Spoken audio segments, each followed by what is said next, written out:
Continuing education knows that at the end, students want to graduate. We believe that there's an option for every student. We are there to help students and serve them. It's our mission. And education is transformational. It changes lives.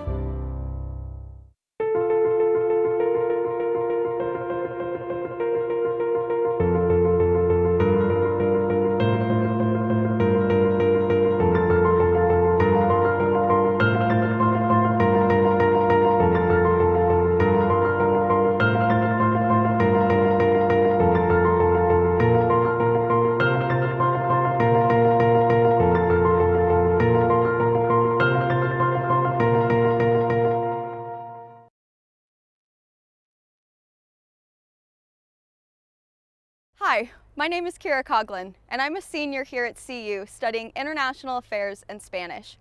White nationalism has been on the rise in the past few years. The presence of radical groups like QAnon and the recent US Capitol riots have made this movement an increasingly alarming problem and has prevented the US from achieving the unity it so desperately needs. In this panel, we will explore why this rise is happening and what role social media and video games can play. It is our hope that by understanding the facets of this movement, we can end the hate and violence present in our nation. Thank you, and we hope you enjoyed the panel.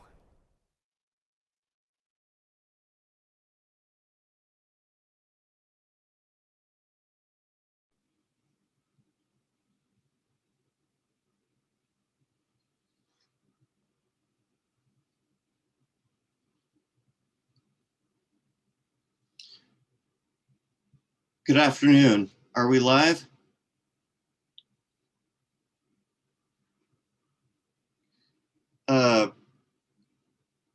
Please accept my warm welcome and thanks for joining the CU Boulder Conference on World Affairs virtual panel, White Boys and White Nationalism. All of the CWA panels are being recorded on YouTube and will be available to watch immediately after each event on the CWA YouTube channel. You may also submit questions at any time during the session through the YouTube chat. We invite you to share, especially if you are a CU student, and to let us know the locations that you were joining from. I would like to allow our panelists to introduce themselves. I will do so in the order of speaking. Daniel Kelly from the Anti-Defamation League. Hello, I'm Daniel Kelly. I'm the Associate Director of the Center for Technology and Society at ADL, where we work on ADL's mission, which is to stop the defamation of the Jewish people and secure justice and fair treatment to all, but focus on that in digital social spaces like social media and online games. Glad to be here. Thank you. Christian Piccolini is next. Hi, everyone. I just want to start out by saying it's an honor and a privilege to be here, considering my past. I'm a former white nationalist who 25 years ago disengaged and denounced that movement. I spent 8 years as a part of that movement as a neo-Nazi skinhead. I was recruited when I was 14 years old in 1987, and I walked away in 1996. It was in 1999 that I decided I needed to confront my past and hold myself accountable for what I had done. And I started speaking out about it. Several years later, I decided to found an organization. I currently run an organization called the Free Radicals Project that actively helps people disengage from extremist movements. We've helped hundreds of people disengage from various extremist movements and groups and continue to do so through that organization. But we also provide information, consulting, and curriculum development for things like disengagement, as well as developing counter narratives to combat extremism. Thank you, and thank you so much for your work. It's inspiring. Kimberly Vole is next. Hello, thank you so much. I'm so excited to be here with all of you. I really appreciate the opportunity. So as mentioned, my name is Kimberly Wool. I'm a game developer and researcher who focuses a lot on the intersection of humans and technology, particularly in gaming. I've been playing games since the 70s now. I hold a PhD in computer science, specializing in AI, as well as an honors degree in cognitive science. I'm a longtime game maker, former professor, and I'm currently actually running my own gaming studio. And one of my big passions in life is I'm also a co-founder of the Fair Play Alliance, which is a cross-industry organization made up today of over 200 gaming and gaming adjacent companies around the world. And our mission is to focus on how we design games and gaming spaces in a way that better fosters healthier interactions and brings us together in the way that we know gaming can. Fascinating work, and so unconventional. Thank you. Jonathan Metzel.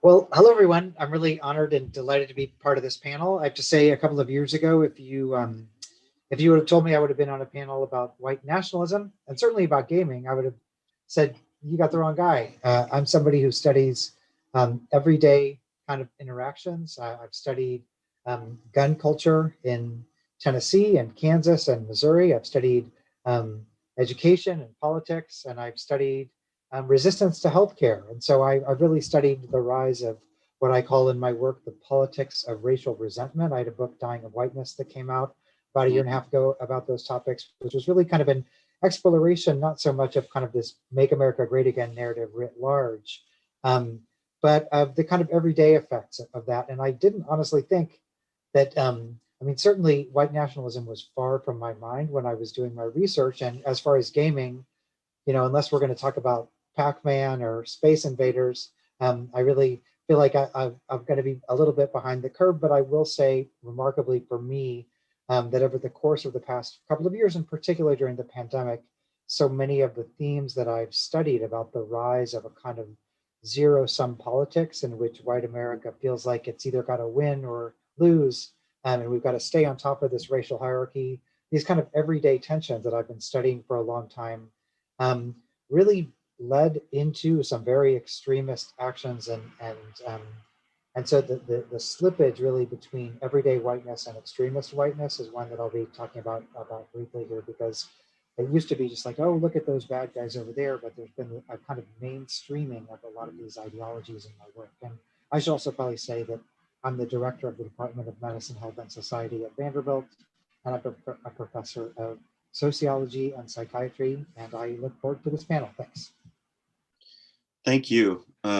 What a distinguished group of people. I will try to keep this thing moving as well as we can. There will be an opportunity to submit questions on the page as directed on the link. But Daniel Kelly, maybe can you kick us off with a broader understanding of the entire issue of white nationalism? Sure. I will do my best to cover the entire issue. So I'm going to present a little bit. Can everyone see my screen? Is that viewable? It's popping up for me anyway. Great, perfect. So I'm going to talk a little bit about the relationship between extremism, hateful ideologies, and online games, what we know and what we don't know at present about the relationship between extremism and online games. So a little bit about me. This is who I am. This is me at Sleepaway RPG Computer Game Camp. This is me talking about hate in online games before the pandemic, some games that raised me, some games that I played recently and enjoyed. I love games. I was raised by games. And that's part of the reason why we do this work, because games are amazing, positive places where people can have amazing, learn things about themselves and others. And the propagation of these kind of hateful ideologies in these spaces are something that we need to push back against in order so that everyone can have these same incredible experiences in these spaces. So a little bit, I mentioned in my introduction, I work at ADL. since 1913, our mission has been to stop the defamation of the Jewish people and secure justice and fair treatment to all. Our mission here is to do this in digital spaces. And today, specifically, I'll be talking about online games. So a little bit of background on online games. 214 million Americans play video games, and the majority of them are actually over 18, right? Between 18 and 54 is the bulk of game players in America. And so it's important to say that this is not a fringe medium, right? This is not something that happens on the sidelines of American culture. This is something that most Americans do, and that most of those Americans are adults who are doing it. And to sort of set the stage in terms of extremism in online games, I was just going to pull up, and I think a good framing device is the report that was put out by the government of New Zealand about the Christchurch shooter in 2019. So in 2019, there was a mass white supremacist murder in Christchurch, New Zealand, an attack on the Muslim community there. And the New Zealand government put out this really detailed report about the journey that the shooter took towards radicalization, including their experiences of online games and of social media. And what we see in these two sort of quotes here are the shooter's relationship to online games and the shooter's relationship to other forms of digital social spaces and social media. And what we see in these quotes is that we see the beginnings of the normalization of these kinds of ideas in game spaces, and we see the explicit radicalization and recruitment in more traditional social media spaces, as well as sort of fringe spaces of the internet like 4chan, but definitely YouTube, definitely Facebook played a part in the explicit radicalization, whereas online games really functioned as a place where this person could openly express hateful views in ways that weren't questioned. And the recent research in this really backs this up. So this is a study that was done that focused on the degree to which people regularly push back against hate in online game spaces. And it found that a lot of people believe that you should, right? But it wasn't actually the most common response it was the least common response among people who did this study in terms of what they actually see in these spaces, right? And so that speaks to what we talk about with the Christchurch shooter and the degree that he was expressing these views in this space, and the space is the normal practice or behavior in this space is not to be pushing back against these things. When we talk about the experience of vulnerable and marginalized communities in this space relative to hate being normalized, what we've seen in the last several years is really studies that have shown that hate, harassment is really the norm in online game spaces in a way that that people who belong to vulnerable and marginalized communities are looking at ways that they sort of have to cope with it, right? There have been numerous studies, including this one, which focused on the degree to which people, in this particular study, how Black men are sort of coping and finding strategies to deal with the norm, which is that they're going to face racism in online game spaces, and that's just what their reality is, and they have to figure out if they want to play games, which the folks that were talked to definitely do, and many others do.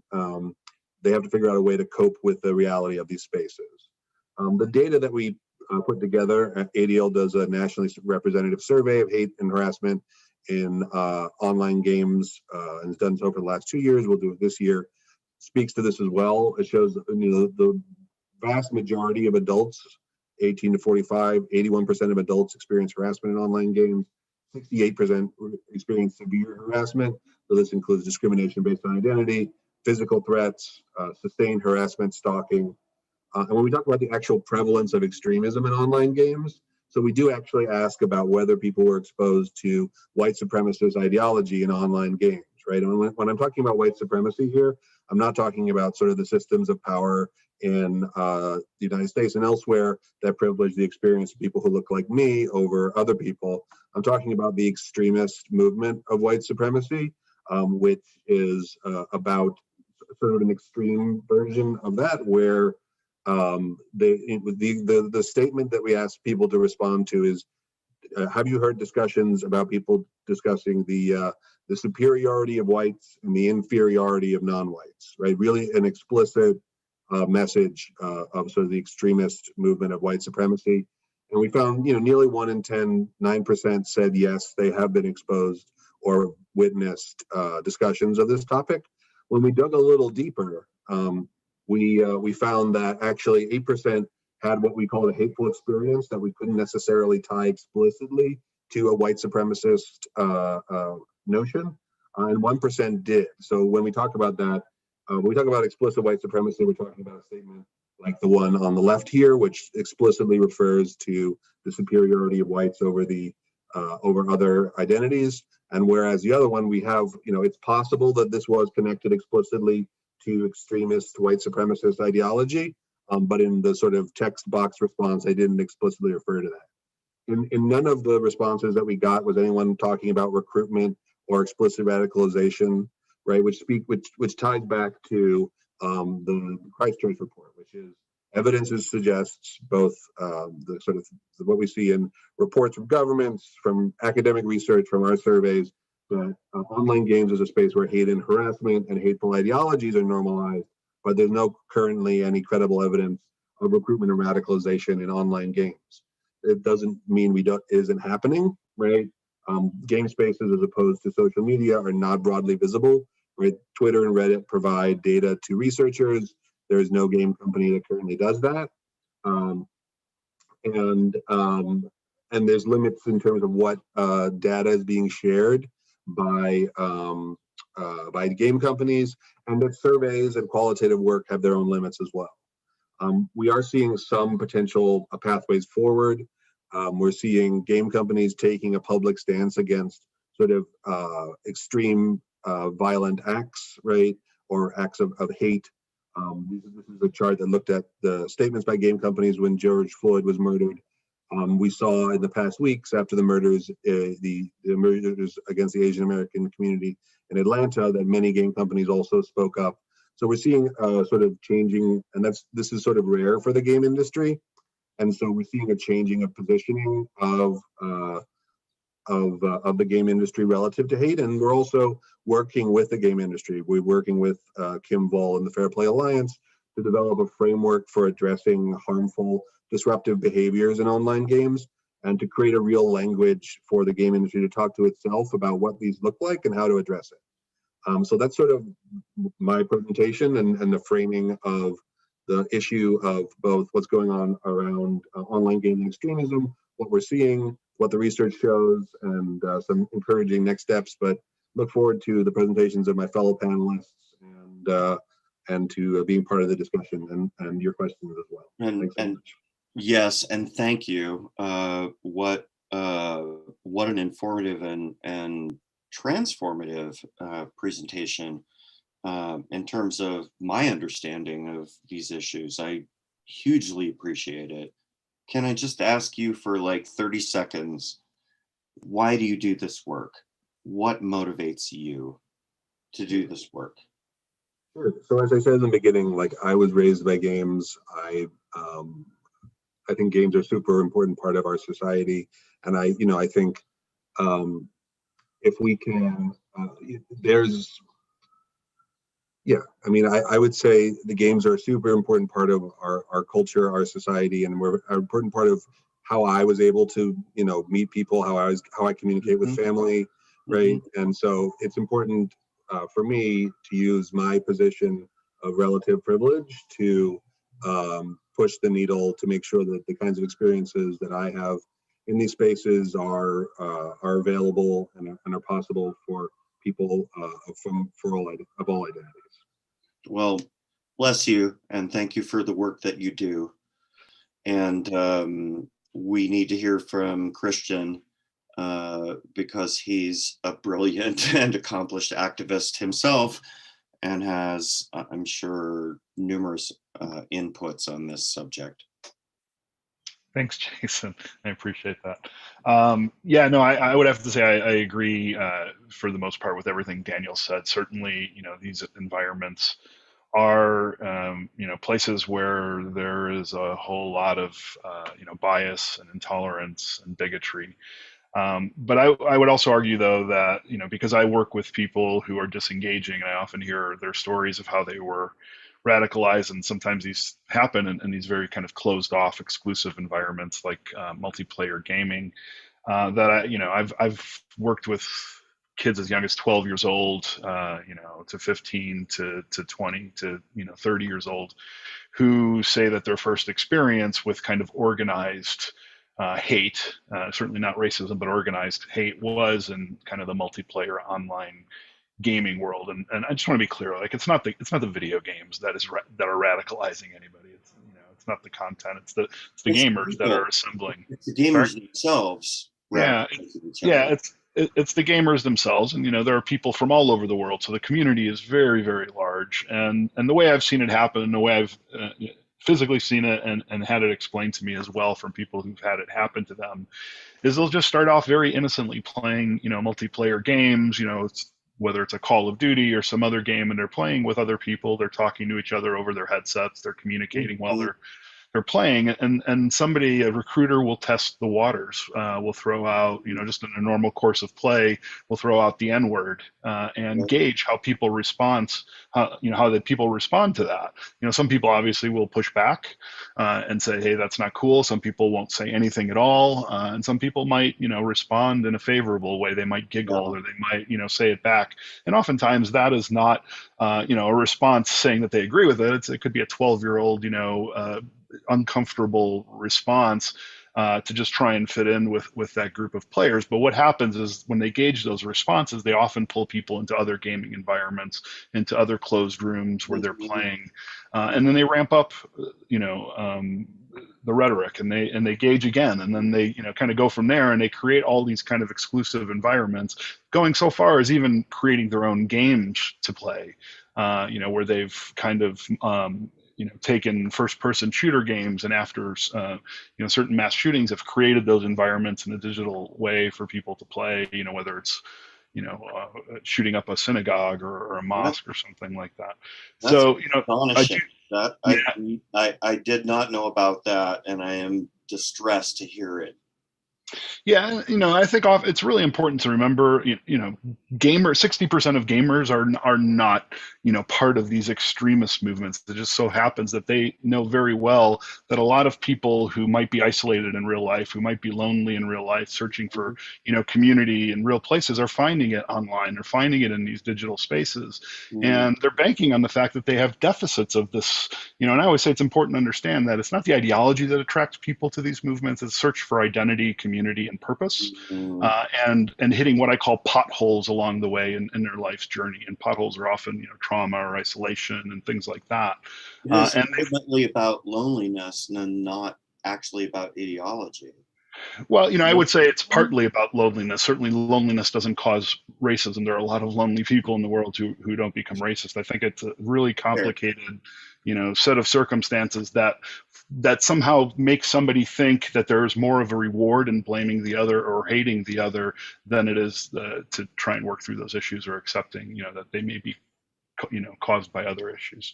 And I would say uncertainty is really the one ingredient that is kind of the magic ingredient for extremism to thrive. And we certainly are living in a time of uncertainty right now. About one's own future?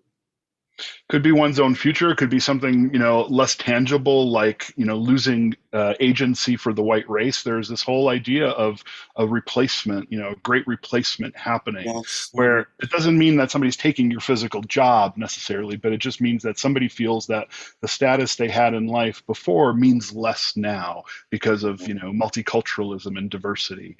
And, while certainly that is not what's happening, I think a lot of people might be in a position where they're being made to feel that way and being told to paint the other as the cause of those problems. So, you'll often hear in those circles that diversity is white genocide, that this whole notion of promoting multiculturalism is meant to destroy the white race. So it is all fear rhetoric. It's all based on fear. So uncertainty is a big feeder to that. It's so unfair because there are so many different kinds of white people.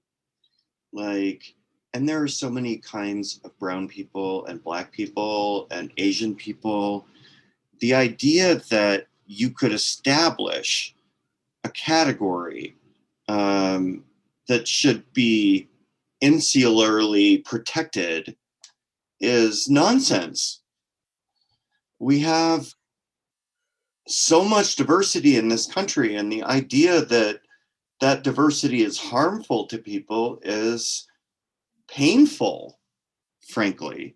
Well, Jason, nobody said that what they believe is based in any kind of common sense or logic, which is also why using logic to debate an illogical belief system doesn't work. I've always pushed for kind of a public health approach to counter extremism, to prevent it from happening in the first place. Through my own work and helping, hundreds, maybe thousands of people, disengage. I've never once debated them. I've never once told them that they're wrong, at least at the very beginning of our discussion. It's about creating kind of a safe, but a place where they can still be held accountable. That's so important. Because the argument itself causes discord and a failure to relate. Well, it doesn't create a safe place for people to kind of inherit a different perspective. And it's a very self-defensive kind of place, and they're wrong for doing that, but it's also a natural sort of instinct sometimes. But what I was trying to say is, accountability is so important, because redemption without the accountability portion is just privilege. We have so many people who say, well, I did something wrong, but I'm not that anymore. Great. That's great that you're not that anymore, but what are you doing to repair the harm you've caused? And that's something that I've been focused on for the last 20 years. Well, your work is extraordinary. Your reputation precedes yourself. I'm tremendously proud to have the opportunity to hear your thoughts. And you gave me a couple of new ideas. So thank you. And God bless you. And if you can manage it, keep doing this work until you're like 100, because it's super important. I appreciate that. I hope I'm out of work as soon as possible, because I would like to retire in like 5 years, but yeah. This work getting done soon would be good for everyone. So thank you for making the effort. Kimberly, you have been patiently waiting. Tell us what you know. Oh gosh. Well, what I was hoping to talk a little bit about today by way of introduction was just from the lens of games, kind of riffing on that notion of how we get to extremism. And I think both Christian and Daniel have just really eloquently laid out, it's not a switch that's flipped, it's fostered. There are conditions that exist that give rise or exploit these vulnerabilities. And so I'm very interested in these conditions that allow these unhealthy patterns to form and escalate, and what creates those conditions, and what responsibilities and opportunities we have, not just as game makers, but more broadly when viewed through the lens of games. And so I thought I'd just give kind of a really high level overview of that landscape from my work. So I think there's really two big lenses. There's sort of games and society, and then there's the games themselves. And I think from the games and society perspective, just to dip into that a little bit, there's this broader sense of the maturity of games as an ecosystem. And I think Daniel already touched on this really nicely, but stepping back, I think we really need to stop looking at games as merely toys or trivial pastimes, or somehow removed from real life. We have the IRL. Right, they are life. They are life. They're absolutely life, just playing out in a digital venue. Yep. And, as Daniel said, nearly half the population of the planet today engages in some form of digital gaming. So regardless of whether or not we play, this is a very significant cultural landscape. And secondly, it's more than just digital escapism. Online multiplayer games are living, thriving ecosystems that are very much an important part of today of people's social lives, young and old. They're very real spaces in every sense of the word. Especially in the pandemic era, right? Because people are actually not able to meet in person, but they can have these digital relationships. Yeah, and the interesting thing about the pandemic in particular has been that it has accelerated a lot of these trends that we've been seeing over years, and has just really, I think, thrust many folks who hadn't previously really been looking at games through this lens before straight into that, as they're excellent vehicles through which we can connect to people when we can't do so through our normal face-to-face means. And then I think the third piece of the society in gaming is there's a lot of nuance to gaming, a lot of nuance. And I think historically, we've been too quick to reduce that nuance via oversimplifications or overgeneralizations. And in doing so, we've really deprived ourselves the opportunity to truly understand these spaces and meet people where they are today. You know, just like any non-digital space where people gather, digital spaces see all of the wonderful things that can happen when people come together. Right. And they also have bad actors that, if we're not careful, can destabilize not just a single game or a match, but can actually radiate outward in ways that affect every aspect of society, digital or not. And I think that's really what we're seeing today is, you know, I don't want to peg a date, but at some point in the last, 5 to 10 years, games have kind of evolved into this space that is now very much woven throughout the tapestry of society and very much is an important aspect of how we relate to one another. For some reason, I want to say 2010. I mean, I think science fiction has some thoughts on that. I started to notice that my friends were getting deep into gaming. And then it was some years after that, before the doxing and sexual harassment and hate crimes and all the other things started happening. But it was about 10 years ago that I noticed it was a thing. Is that about right? Yeah, and I think that coincides with a few different pieces, not least of which was, I think, the acceleration of available technology that made it much easier for us to play in online spaces. It made it, it's not like we've seen the full high-speed Wi-Fi, it just became more accessible to the average person. And so we saw both, people now having access to that technology, but also equivalently gaming companies taking greater advantage of that and a shift toward more and more online gaming, as well as, not to go too down that rabbit hole, but I think the emergence and increasing presence of social media as another means through which we can relating to one another. Because those were methods by which people who were connected socially could share their interest in a particular game or a particular pastime. Yeah, definitely. And I think it was, a big part of it is like what Christian was talking about, where these became spaces, however mentally challenging they can be, they're nonetheless spaces that give us a sense of validation. They tweak the right balance of things in our brains that have us seeking them out and seeking validation in these spaces. And so I think they have this strange commoditization of the kind of feedback loops that are very fundamentally human in how we relate to one another, and they serve those up, I think, very, very effectively. And games in some ways are they're distinct and both distinct and an extension of that. I think looking from, so that, I mentioned there's a second lens. So there's the sort of games in society. There's also games themselves and what they offer. And I think games take a role of providing a social framework for people to relate to one another, but also themselves are these very interesting, unique elements. When you think about kind of looking through the history of games, they've historically been a place that actually harbors the downtrodden. You can escape to these magical places. You can find friends that accept you for who you are. They can be very powerful in breaking down barriers that can make it hard for some folks to relate to the non-digital world. So they can actually, at their core, be these incredibly inclusive spaces. And in fact, that's what drew me into the world, just in the same way as I bounced off it as a female player when I encountered some of the more difficult aspects of gaming spaces. But the absence of healthy social norms in gaming spaces has left them particularly vulnerable, and individuals particularly vulnerable to bad actors. And I think this is the crux of a lot of what we're seeing today. Healthy, cohesive communities have a sort of I had herd immunity on the brain these days. I wonder why, but have a sort of herd immunity. At least they have the social tools, if you will, that allow them to push back on undesirable behavior. And if there's healthy values at the root driving these communities that are strongly held and shared amidst its members, then you have also this shared sense of what's okay and not okay.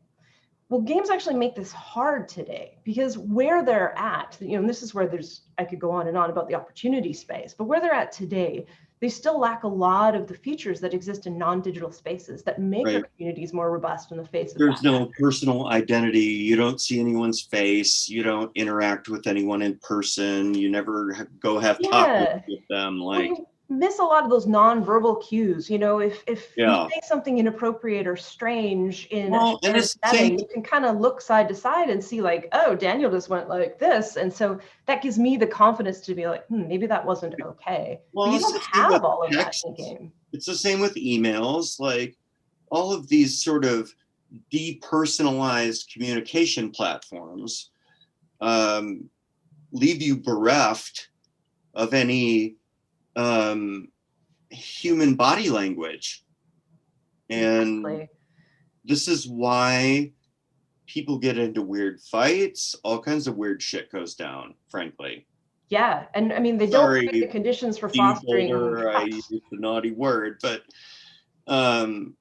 this is what happens when you depersonalize communication. Absolutely, and this is what happens when we don't invest in the opposite. So I think for too long, just to kind of put a bow on my thoughts here, I think for too long we have seen our role as game makers as making the game, as making the product. And I think where we really need to be today is stepping back and saying, we are making ecosystems, we are making spaces for humans, and how can we enrich these spaces and reduce the chance that bad actors can exploit the vulnerable, and in fact create spaces that foster more cohesive, healthy societies that are more equipped with the means to actually actively reject these bad actors themselves. Wow. God bless you. I wish you the utmost success in that effort, because I think that's something that could actually help the human condition in profound ways that a lot of us in the public policy world are really not focused on. Like, this is something a lot of people do, and if it could be better, it would be better for them. So thank you. My responsibility as the moderator is to keep these things moving along. So Jonathan, hit us out the closeout pitch. Well, thank you so much. I'm really honored to be here. It's great to be here, and it's great to honestly hear what everybody else has been talking about. That's been really important for me. I have to again fess up that I do not study gaming at all, and so I was honored to be part of this panel in part because I was excited to learn about this. But I do study ideologies of whiteness and white nationalism. Ironically, I'm speaking to you all today from Brooklyn, New York, even though that's not totally where I live. And the reason I'm in Brooklyn is because I live in downtown Nashville, and my apartment structure, everybody's okay, but was pretty much destroyed by the Winnebago bomber, the guy who loaded up. Oh my God. Yep, that guy. So that guy kind of screwed up where I live. And so, even though I have not really studied white nationalism and white ideologies over the course of my career, it's come to me. It's come to me in certain times. And I think that right now, as I think about it in relation to this panel, it's kind of like a kind of metaphor for the ways in which ideologies that were once fringe are really playing out in many ways, in different ways in our daily lives. I should probably back up and say that I'm the author of a book called Dying of Whiteness that looks at it's almost, I didn't realize it at the time, a kind of slide into an ideology that is incredibly societally destructive and self-destructive. And the reason I say that is because I started my research for Dying of Whiteness in about 2010, 2011, 2012. And the project initially started with talking to people in rural white America, not politically active people, not gamers or white nationalists, about the Affordable Care Act. And at the time, it was a pretty interesting time in the country because, especially in Tennessee, where I was doing my research, the health of communities and populations was incredibly bad in these rural communities where I study things. And so part of the story was how initially, when the Affordable Care Act came out, everybody that my colleagues and I interviewed, we did 30 focus groups over a couple of years. And it didn't matter, white, black, Latinx, particularly middle and lower income people. In the first couple of months the ACA came out, they were very excited. And they would say things like, man, I've never had help paying for prescription drugs before, or I've never had anybody give me money that I can go get a regular checkup or something. People were really excited. And then about 2-3 months into it, this disinformation machine took over, and the disinformation machine started telling people, you know, this is just the government taking over your life, and this is government intrusion into your personal life. And the other part of that was Black people are going to get resources that are meant for you. You don't want these Black people getting that, do you? And there were all these posters, for example, at ACA rallies a couple of months into it that had Obama as an African witch doctor and all these things. And we really saw in our focus groups how that played out in terms of just how people narrated their own access to health. I'll never forget, we were doing a focus group in rural Tennessee, talking to a bunch of men in their 30s, 40s, 50s, who should have been healthy otherwise, but were quite medically sick with chronic conditions, liver, lung, things like that. And we would just ask people, how do you feel about the Affordable Care Act? And I'll never forget one guy who told me he was literally dying of liver failure. And he said, I need to go see the doctor. I know it, I'm dying. But to use his quote, there's no way I'm signing up for a program that will benefit Mexicans and welfare queens. This idea that basically to enlist himself, even sign up for his own healthcare, was going to be to participate in a social program that was going to benefit undeserving immigrants and minorities. And this was very silent before Trump, before all this kind of stuff.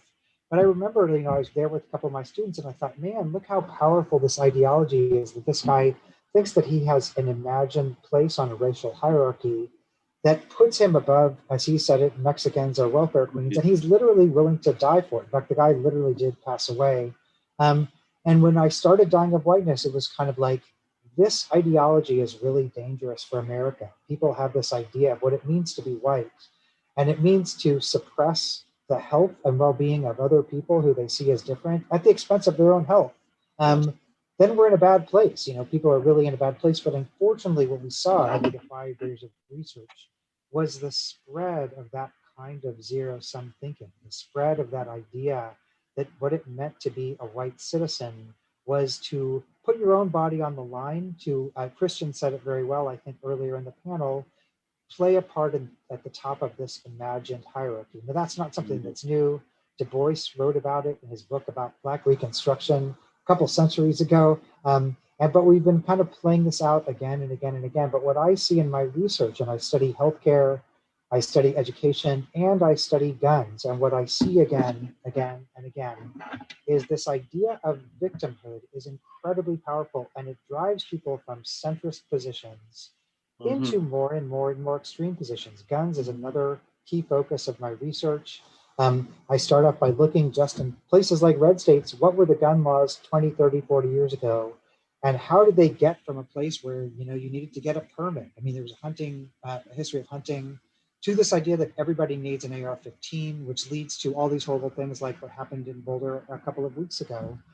And the way that that narrative has played out similarly is white America is under attack. The government is trying to come take our resources and things like that. And so really what I study is a spread of a particular cultural logic of whiteness writ large, not even in its most extreme examples. And it's not only white people. There are Latinx people. There are other people who are also falling into this category of ideology, which I think we saw in the 2020 election. Right, and that's a particular method, right? So it's important is that there's a particular method to get that to happen, which has to do with a particular disinformation campaign, playing to a victimization narrative. And this has been honed into an art form during the pandemic, where everybody's already so distrustful, everybody's so spread out. But I guess the point I make in my work is just to show how catastrophic that narrative is and that enactment is. I mean, what I show in my work, for example, is that white communities rejecting the Affordable Care Act cost everybody in the state of Tennessee about 3 or 4 months of life expectancy. I have lots of work in Dying of Whiteness on guns to show how broad expansions, this very idea of guns, it actually reduces lifespan and quality of life here in a different way for people across the board, including the people who are ostensibly benefiting it. I have a lot of data that shows the effectiveness on cuts to education. And so what I never would have seen before is that my work is a continuum. It's a continual logic between everyday decisions and everyday politics and storming the Capitol and white ideologies. In other words, if you feel like you're the victim of your own government, you're the victim of immigrants and minorities. You helped hope in putting that work together that perhaps it would stop. And instead you have witnessed it growing. Yeah, I mean, my whole book was trying to sound the alarm, like, hey, let's not go here. And it's all coming from this place of grievance.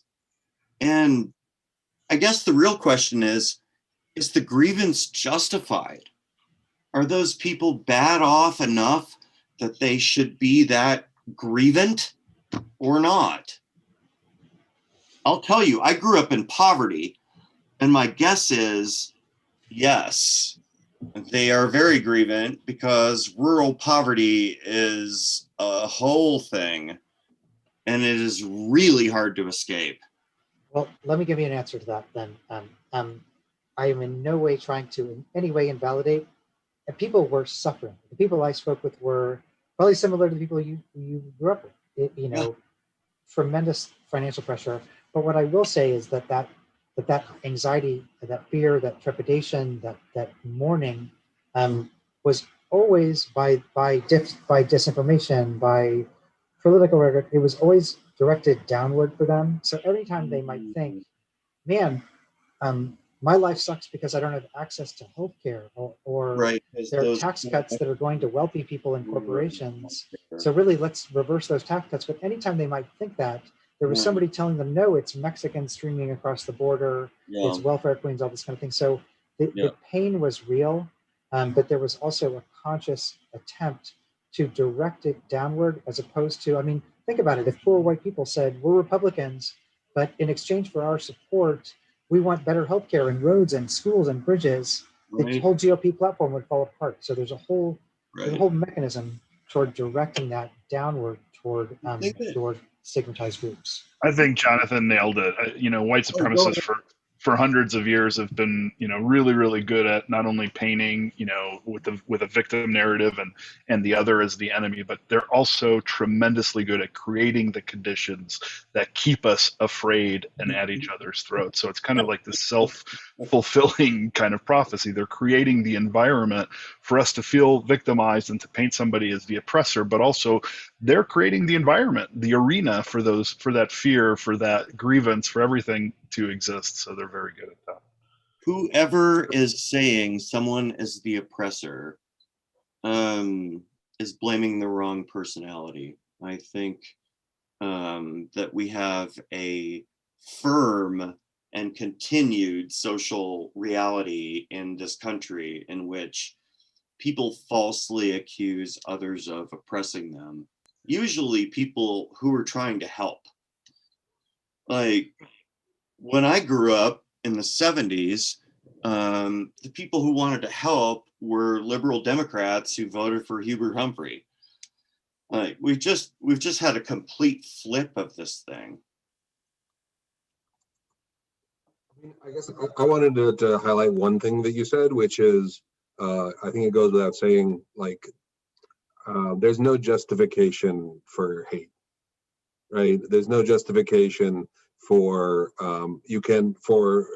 it's the responsibility of every individual in our society, right? And for us as people who work in this space, right? And for the work that Jonathan does in research, and for the work that Kim does at game companies, for the work that Christian does, de-radicalizing folks, to like stand up and push back against these forces, right?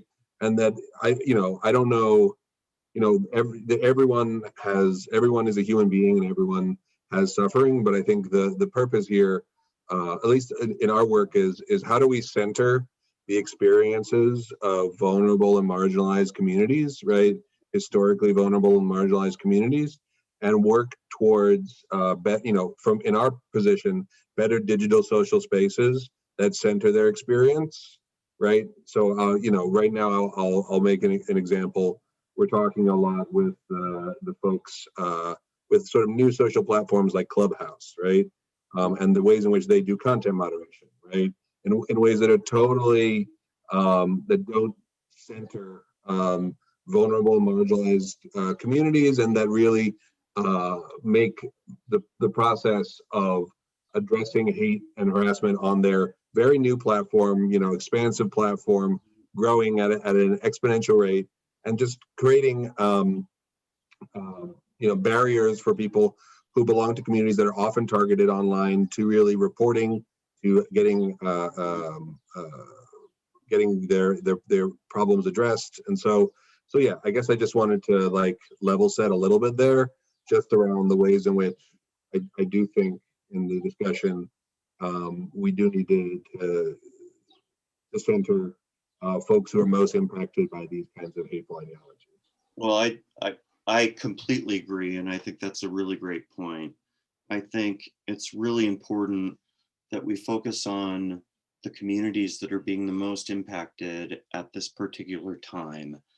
And as time goes by, other communities will rise, unfortunately, in being targeted, but that it's clear from the statistics that the Asian American community is being particularly victimized right now. And it's a moral responsibility for all of us, I think, to respond to that. And unfortunately, 6 months from now, it will be someone else. And this is why collecting this data is so important, so that you can actually determine what communities are being threatened. Sorry, I'm supposed to be the moderator, but I'm full of ideas. Well, I would love to, there was a stat that you flagged, Christian, about 60% of folks, I forget exactly what it was, of people who are associated with games or extremists or something. I was wondering if you could, I was just curious about that. I hadn't heard that before, so I was curious about that particular statistic. Yeah, I was actually quoting your statistic where you said that you found that in 60% of the environments that you saw misogynistic kind of people, 60% of the people experienced, racist, misogynistic things. So that's what I was actually. Sorry, I was like, oh, interesting. All right. Yeah. And I think that that's a reflection of, not the game, certainly not the games, but, the lack of moderation and the lack of kind of, social norms that happen in gaming environments. It's a new frontier. I mean, games are new, relatively speaking, or at least multiplayer, gaming is relatively new. So it is this whole world that very, in many ways mimics the real world, and the same types of interactions happen there with, some differences, obviously. Yeah. And I think we're starting to learn it. I think, social media, everything kind of lined up at the right moment. We had an explosion of technology and interconnectivity and ways to, to talk to people across the world and to have ideas more than anything else, reach us. I found those ideas in a dark alley at 14 years old in 1987, before the internet, when a man literally walked up to me and said, "Hey kid, check this out," kind of thing. And now there are millions and millions of people, not just kids, but millions of people who live in a digital dark alley, for all intents and purposes. And the ideas are coming to them. They're in many cases not needing to seek them out. The environments are rich already with this. And we all ask ourselves too, we saw the Capitol riot, and for many, many years, extremism researchers, we focused on young people becoming radicalized as really the prime vulnerable group to become radicalized. But what we saw on January 6th was not a bunch of, 14-year-olds and teenagers. It was, CEOs of companies, accountants, nail technicians, professionals who, were 50, 60 years old. And I think that is also a vulnerable group that is searching for identity, community, and purpose, who's lived a whole life of experiences that could be, determined as being potholes, loss, divorce, grief, job crisis, things like that, where they're now again have felt some agency and have seen it slip away and are now looking for somebody to blame for that. And there's so many narratives online in places they live and social media like Facebook and places like that, that this information is shaping their view of who is causing those problems, not reality. And so there is a lot of this, false kind of white anxiety, although there is some real, anxiety. There are, certainly crisis with poverty and crisis with access to healthcare and all these things. Again, a public health approach, I think, will prevent extremism from growing in the future. You answered the question I was about to ask, which is, what is the actual solution to this? And I think it is complicated. Treatment of anxiety is extremely important, and I think is much underused and should be much. I go even further than that and say, instead of just treating anxiety, we have to find ways to prevent it from occurring. And there's so many things, access to education, access to healthcare, access to jobs, so many of those things would alleviate some of that anxiety. It won't solve racism, right? It won't solve the belief that white people feel they still have this, fake superiority over other people. And that, frankly, is based on 400 years of us being conditioned to believe that was the case. Now, that's still no excuse to continue it. We're smart enough to know, and we've had enough put in front of us now to understand we've all been complicit in this, and it's time that we take action on it. Yeah. And yet, I want to make sure we get time for the participant questions. The first one, which is quite simple and also horribly complicated, is how does online anonymity factor into online hate?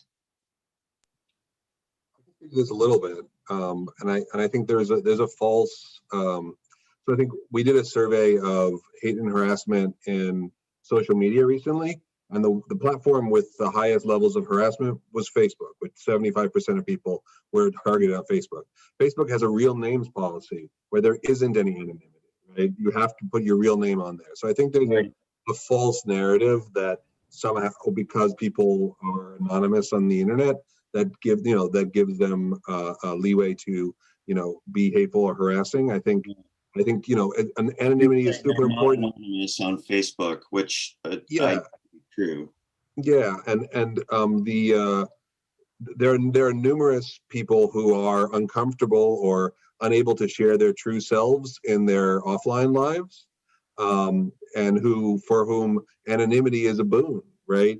Folks who can't come out to their, in their offline community, find an expression for their sexuality in different digital spaces where they don't have to, share who their offline identity is. So I think it's more complicated than because people are online and anonymous. That means that's something to whack with a stick in terms of extremism or hate online. Right. So in a lot of cases, they're not actually anonymous, but they're sort of ambiguous. Would that be a fair expression? They're people that you don't know. Kim, did you want to weigh in there? Oh, sure. I mean, everything you just said, just to add to that, because it was brilliantly said. I think to your question, Jason, a big piece of it is actually a lack of social consequences. I have to care about what you think. I have to care about those potential consequences. So anonymity can be a stand-in for that. It can be a way of saying that there are no social consequences.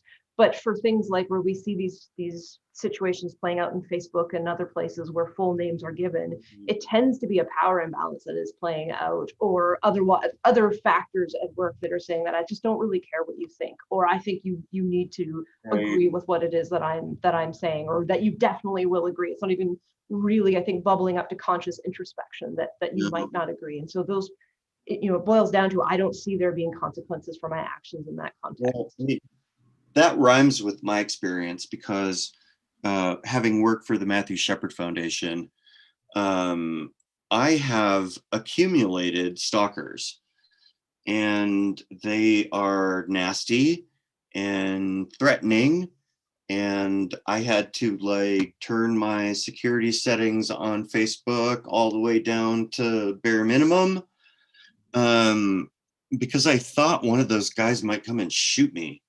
I mean, literally. And my husband was particularly aggrieved about the subject. So if you're not a friend of a friend, you can't friend me on Facebook. Like, I've kept that shit locked down for 10 years. So again, sorry, University of Colorado, I used a naughty word, but I feel what's going on here, and I think all of us are in accord that there's an opportunity online to misbehave, and that a certain percentage of people will do so. And I wonder, and I think our questioner wonders, what can you actually do about that? Is it about changing the platforms? Is it about regulating individual behavior? Is it about civil torts? What is it? Or is it anything? I think it's also important to remember too, and there are certainly, really important times when somebody may want to be anonymous. They may, come from a community, a country where, free speech isn't as valued as America, where, if they did say something, with their real name, they could go to prison, they could be killed. There are certain, circumstances that would happen. So I think we have to be careful about, all these kind of band-aid solutions instead of going for the root of the problem. And that really is, how do we prevent future generations from thinking that hatred is a viable option to live their lives? And, I think that it's a complicated answer, right? There are a million things we can do. We can argue that, there have been hundreds and hundreds of years of kind of brainwashing that have occurred. We have to work our way out of that. But also, we are at a point where we can take accountability for our actions, and creating places where people can say what they want. I mean, we value that. That is something so important to us. We just have to make it a place where people have the critical thinking skills enough and the opportunities to get behind, to get past whatever obstacles they may have in life, to have those opinions, so that they can have a more positive outlook on life. We have to support our people instead of just continually, kind of following behind them with a broom, or trying to put band-aids on everything that we do, because we're still not getting to the root of the problem. Can I ask my three fellow panelists about algorithms? I've been doing a lot of work recently on the perpetuation of anxiety through social media. I posted one of the links, and it's like, when social media first came out, it was like, oh, you can talk to somebody in Timbuktu and you can talk to somebody in Brazil, and it was going to be this great unifying factor. But it turned out that it's kind of not that. And becomes a much more polarizing force. And when I started looking into these algorithms, this is no surprise, but if I send a tweet that says, gosh, some Republicans are nice, it'll get one tweet, nobody makes money. But if I say, I hate President Trump, and it gets 1 million tweets, it's monetized, right? And so in a way, these algorithms feed on themselves.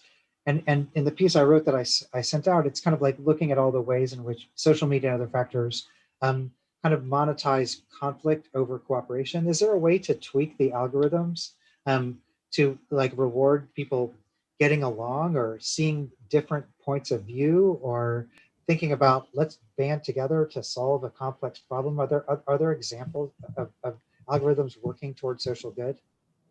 I mean, I have a lot of thoughts on it, but I'll just share a few quick ones, because I think that is a great question, and I think that we are wired in such a way as to be tuned to threats, and a lot of the ways in which things are presented that get our attention are tapping into that. It's going to grab your attention if something's perceived as a threat versus a warm and fuzzy story. Like, they're just fundamentally different things. And when you look at the distillation of communication that has happened through, whether it was Twitter with the 140 characters, or just how we tend to relate to media in our busy lives, et cetera, but something has caused us to distill down in a significant way. And I think that has given greater purchase to these sorts of things as well. But I think one of the my big thing is, I love Daniel's call out earlier too. Like we cannot give purchase to hate. We cannot justify the existence of hate in society,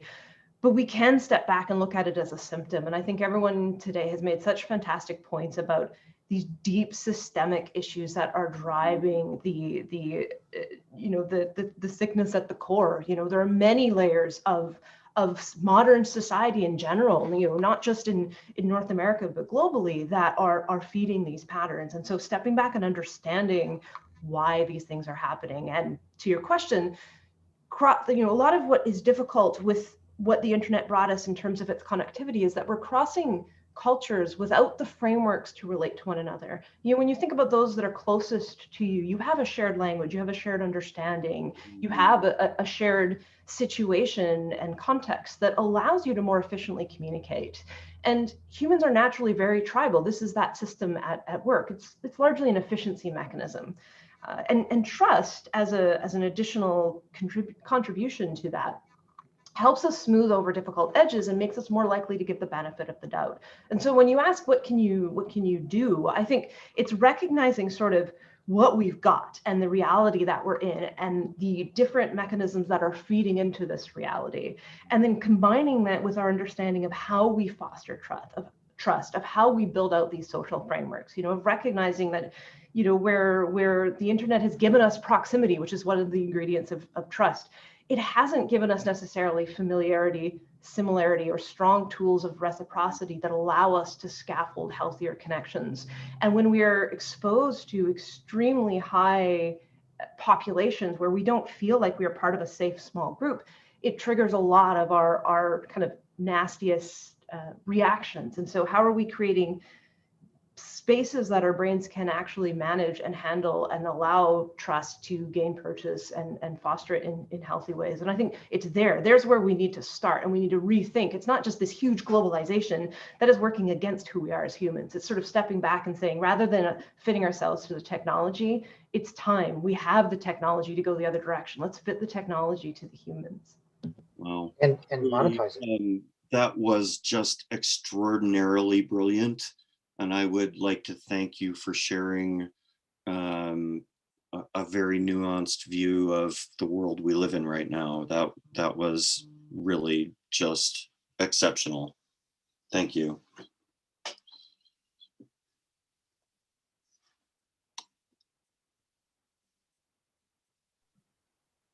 Yeah, I mean, are we going to stay on Jonathan's question here around algorithms, or should we? I'm happy to speak to that a little bit. Yeah, we should go back to the algorithms. I think there's a couple comments on the chat thread asking about that.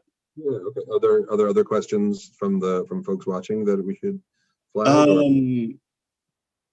How to hold gamers accountable for their words, especially when you consider adults. Are gamers being recruited in game? What is the research on this? Are companies putting mechanics in place to quell this? Yeah, that's kind of the thread.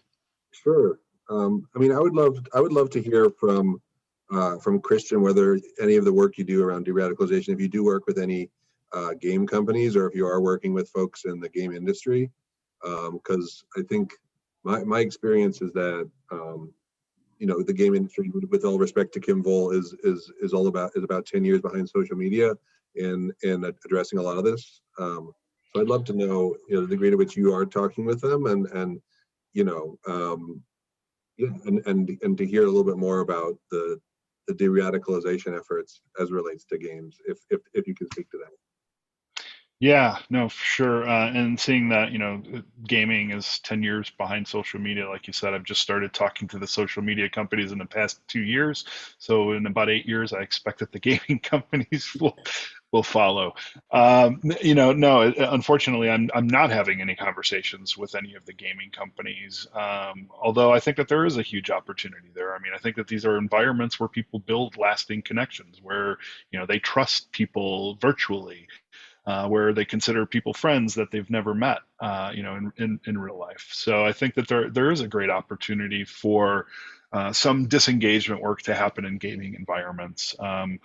Frankly speaking, bandwidth is so low in terms of the amount of people coming to us now and how we can service them. We have people come to us every day, sometimes multiple people a day, and there isn't a day that goes by where somebody doesn't reach out. So, you can add up all the days in the year and figure out how many people actually come to us for help. For us to go out and search for people and be more proactive about that is very difficult. We can do it.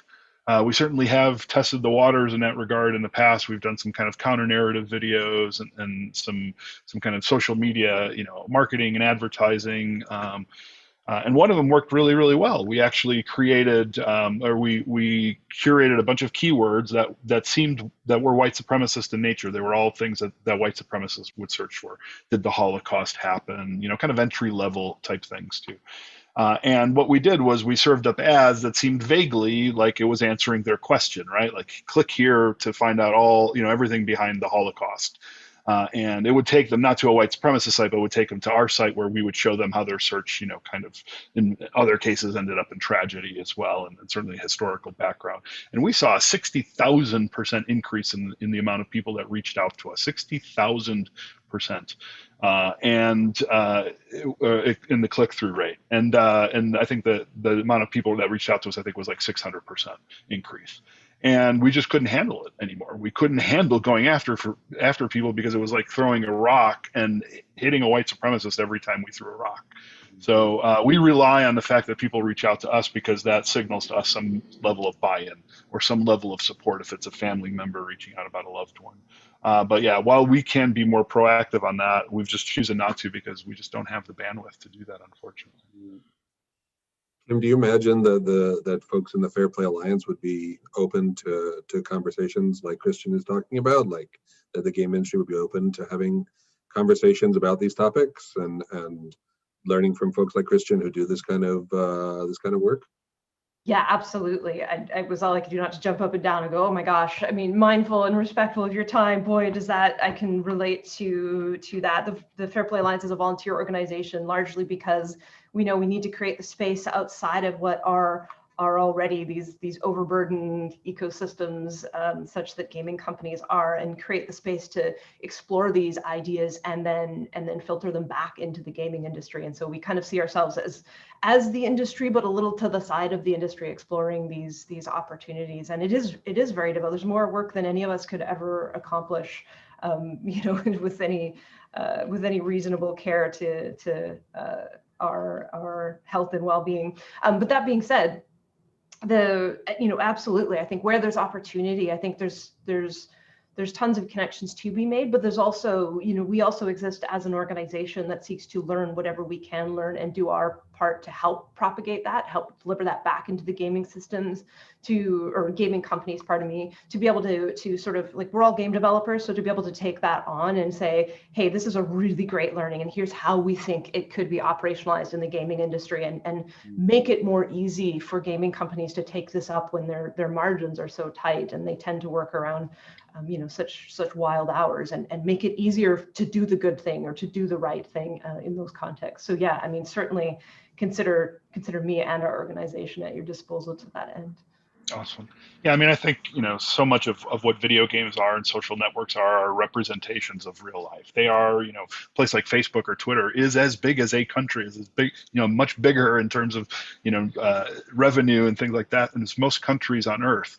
And they provide many of the same things that nations do or communities do, except for the services that people need to keep themselves safe.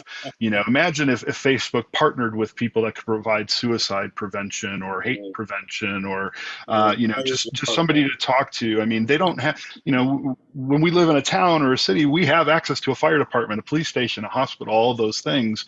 Living in these virtual worlds, which they call themselves worlds, they call themselves communities, but don't offer the same sort of resources that people need to function in those worlds in safe ways, I think needs to change as well. Yeah, imagine if we just re-envisioned what the help menu was in a game and made it really about helping people first. Yeah. Is there an element that gaming platforms could employ to improve health and safety, perhaps for minority communities or this people with suicidal ideation or all the numerous risk categories that exist. Is there a behavioral model for this, or does this still need to be developed? I mean, I think there's a lot of different pieces. Like everything, it's complicated, of course. I think from a perspective of what's being done in gaming, there's kind of three pieces. There's the detection side, which sort of gets at Jonathan's note on algorithms a little bit, which are being used both for moderation, but as well for understanding the state of the world, which I think is actually a really key piece of your question, is how do we identify and lift up underrepresented voices? How do we recognize the marginalized among the masses when all of our systems have historically been tuned toward the masses? And I think it's adding that level of granularity and sensitivity into how we think about gaming spaces. And then from that, it's going upstream to understand these issues versus proactive designing, versus putting tools in place that allow, that basically create more of those social tools that we were talking about earlier that allow us to sort of create healthier coexistence among people, because you can signal things more strongly. And then also, I think it's this big, broad question of how do you operationalize your values? How do you understand what you stand for as an organization and what you want to be true in these spaces?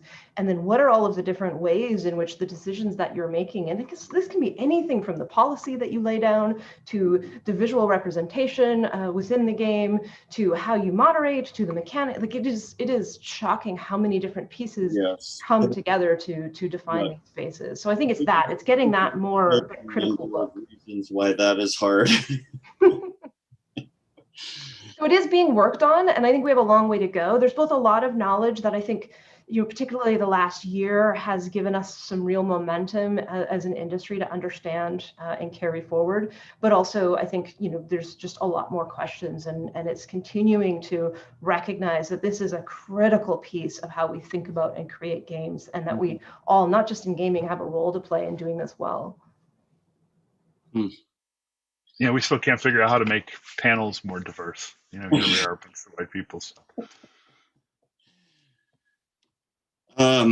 With that, our time has expired. Thank you for joining us today. And I'm supposed to read this, a special thank you to our speakers who have volunteered their time to be with us. Thank you all.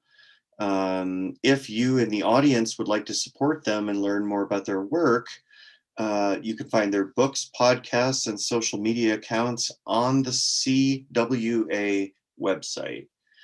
The CWA relies on the generosity of people like you to make this event possible. Please consider making a gift, which can be done through the CWA website, www.colorado.edu/CWA, and tune in through Sunday, April 11th for further live WCA events, or catch up on those that you missed.